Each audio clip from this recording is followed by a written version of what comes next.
আসসালামু আলাইকুম। আজকে আমরা আলোচনা করব নবম দশম শ্রেণীর ইংলিশ ফার্স্ট পেপারের ইউনিট 4 এর lesson 3 international mother language day সম্পর্কে। দেখো, রিড দ্য টেক্সট মানে আমার টেক্সটটা পড়ো। ওকে, চলো শুরু করি। 21 February is a memorable day in our national history. 21শে ফেব্রুয়ারি হচ্ছে আমাদের একজন ন্যাশনাল জাতীয় ইতিহাসের জন্য একটি স্মরণীয় দিন। মেমোরেবল শব্দের অর্থ স্মরণীয়। উই অবজার্ভ শব্দের অর্থ উদযাপন করা বা পালন করা। দি ডে এই দিনটি এভরি ইয়ার প্রতি বছর as international mother language day কী হিসেবে পালন করি? একটা আন্তর্জাতিক মাতৃভাষা দিবস হিসেবে পালন করি। The day is national holiday, এই দিনটা হচ্ছে জাতীয় ছুটির দিন। অন দিস ডে এই দিনে উই পে ট্রিবিউট আমরা শ্রদ্ধা জানাই টু দ্য ম্যাটার্স শহীদদের প্রতি।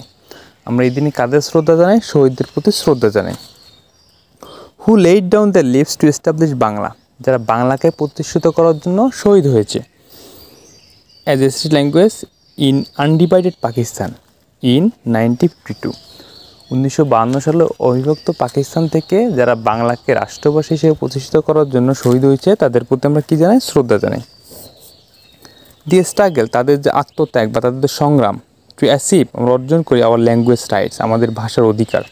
তাদের সংগ্রামের মাধ্যমে হচ্ছে আমরা আমাদের ভাষার অধিকার আদায় করি বা রক্ষা করি বা পাই। Is known as the language movement, আর এটি হচ্ছে ভাষা আন্দোলন নামে পরিচিত। The seat of the language movement ভাষা আন্দোলনের বীজটা বপন করা হয় ইয়ার শোন অন 21 মার্চ 1948, 1948 সালে 21শে মার্চ এই ভাষা আন্দোলনের বীজটা বপন করা হয়।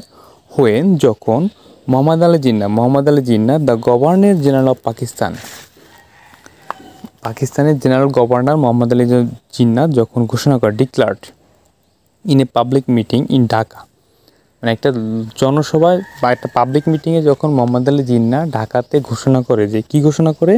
Urdu would be the only state language of Pakistan, মানে উর্দুই হয় পাকিস্তানের একমাত্র রাষ্ট্রভাষা। The declaration raised a storm of protest all over the country.